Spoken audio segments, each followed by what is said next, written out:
गुरुर्ब्रह्मा गुरुर्विष्णू गुरुर्देव महेश्वरा गुरुर साक्षात परब्रह्म तस्मै श्री गुरुवे नमः.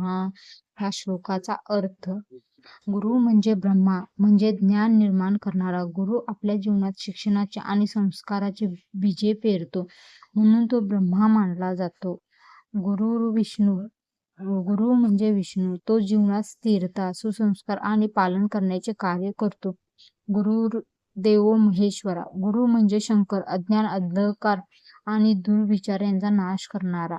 गुरु साक्षात परब्रह्म, गुरु म्हणजेच परब्रह्म, म्हणजेच तो परमेश्वराचं साक्षात रूप आहे. गुरु हे केवळ शिकवणारे नसून ते आत्मज्ञान व मुक्तीचा मार्ग दाखवणारे असतात. तस्मै श्री गुरुवे नमः. अशा या गुरुला मी नमस्कार करतो. थँक्यू.